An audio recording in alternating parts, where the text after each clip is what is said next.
Now the question is, what is the functionality? How can I ensure that I have good emotions?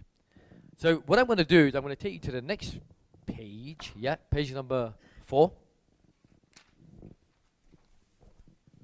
And I'm going to show you exactly how to create state. Now you've heard all of this before, but this time I'm going to ask you to put it into a system. Our objective, how many of you did the glass walk?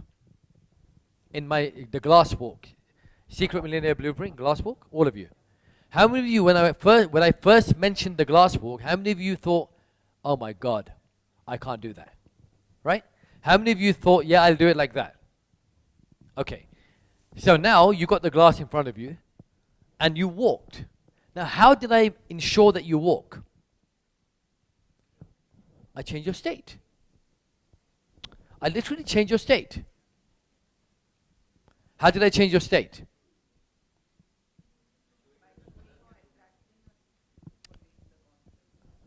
Building up your confidence by getting you to repeat, by getting you to stand up, by getting you to move your body, by using certain words to get you into state.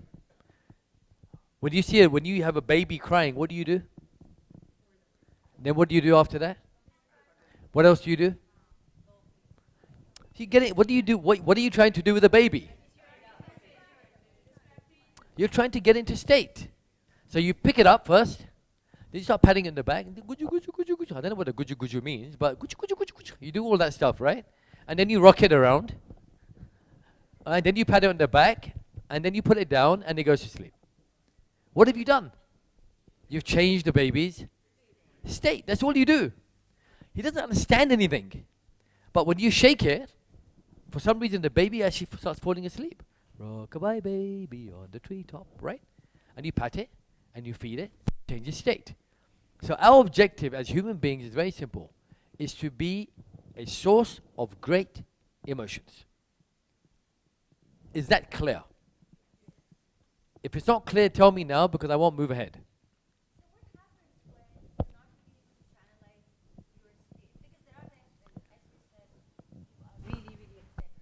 Yeah. Great question. She said, what if you're in a bad state? I mean, when you're in state, does that mean you're always in state? No. I mean, that's going to be really boring as well. You need some bad, right? But the question is this, is that if you go into a bad state and you stay there for, say, 10 minutes, 12 minutes, 15 minutes, to get out of that state becomes really, really, really hard. Because then we do something called stacking. We're in a bad mood, and all of a sudden, everything around us looks bad. And someone does something a little bit wrong, blah.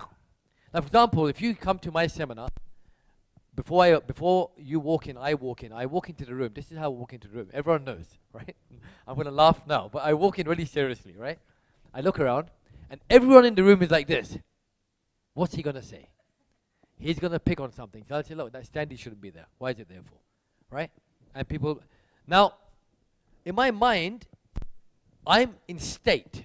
Now, somebody may say, someone said to me the other day, Noor said to me the other day, why don't you walk in like this? Hey.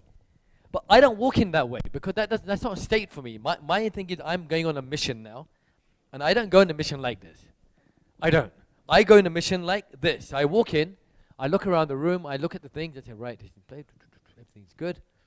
And I'm very serious. Now, if something is wrong, let's say they forgot to print this page. Let's say they've forgotten. And I find out.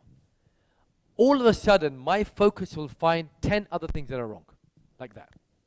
What's wrong here? Why is that table there? It should not be there. That's not done. That's not done. All of a sudden, I will find 10 different things that are actually okay, but now they're not good enough. Because my state has gone down. Then I say to myself, where I'm going to snap out is what is important, and I get out and I get rid of a few of the things and I carry on.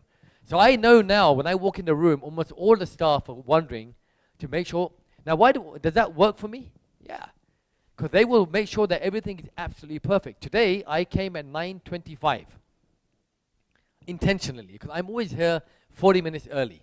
And I can imagine people why is he not here? Why is he not here? Why is he not here? I walked in and I did something different. I just looked around and I said nothing. Now that's panicking even more. Because they're now thinking, there's something wrong because he's not saying anything. But had I find something drastically wrong, your brain will automatically start focusing on 10 different things. So for example, once in Nena, my sister-in-law had come, I was really fuming about something, and she walked in, and I said, what are you doing here? You should be outside. Why are you in the seminar? She goes, what did I do? And she went out. Because at that moment in time, everything around your environment becomes an effect. So to stay in effect too long is deadly. It's so bad.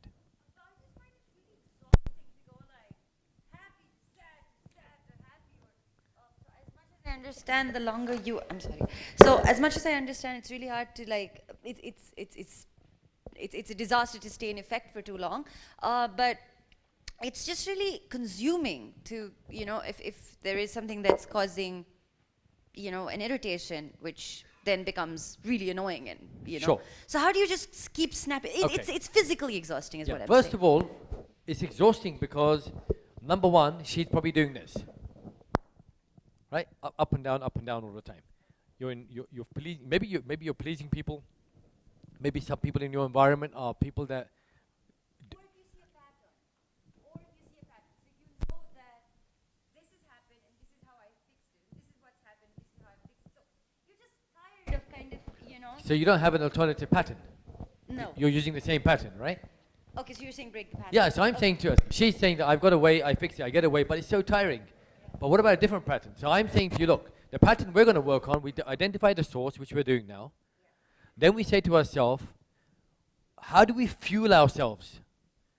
How do I find a way to consistently make sure that all of my inner emotions are full? So I'm talking about rules. Your rules to make you feel good, which I'm going to cover probably later today or tomorrow, not in depth today. For example, how do I ensure that I can keep my fuel tanks at such a level that I'm always at optimum performance? So we have rules. For example, for you to be happy, what has to happen? Give me a quick example. For you to be happy, generally speaking. What's your happiness formula? It's so difficult to say that, guys. I don't know what makes me happy. Okay, what's your anger formula? Oh, yeah, that's pretty easy. For you to get angry, what has to happen? I guess it's as simple as, you know, you've been trying to, you know, convey something to somebody and then it just doesn't work that way. Like, they don't get it. I mean, it's as simple as listening to Carnatic music and they don't get it. That makes you angry. Okay, so her rules for anger, for example, are very simple. So how many times will people not get things? All the time. So when we go to the rules, she will discover the reason why your stuff is so difficult is because your rules for anger and happiness are not even defined. So how do I make you happy if you don't even know how to make yourself happy? What's your rules for love? How do you feel loved? How do you know? What are your rules to say, I feel loved when? You don't know. What's your rules for jealousy? I know these emotions, but I don't have rules. We all have rules because otherwise you wouldn't experience it. But you're not consciously aware. For example, I know if I told you my formula for anger and I showed it to you, you could, even if I did not want to be angry, you'll make me angry. Because it's a formula, right? The brain says, this means anger. So it's not a physical act. It's not OCD. So if that chair is kept that way, that pisses me off. No, that's not it. It's just. No, it's nothing to do with the chair. For someone who has OCD, for example, and they do this. I do a lot of that as well, by the way, right? Right? We do this. Now, why do people do such behaviors? Because they're fulfilling a certain need in their mind that gives them certainty. So this could be certainty. It's the formula. It's never the chair. It's never outside. So we look at the source, right? The source is emotions. How do I get myself to be in cause? I'm giving you the really shortcut formula now. The rest of the seminar is irrelevant if you understand this. But I know that most people don't because it's too simple and stupid to be done.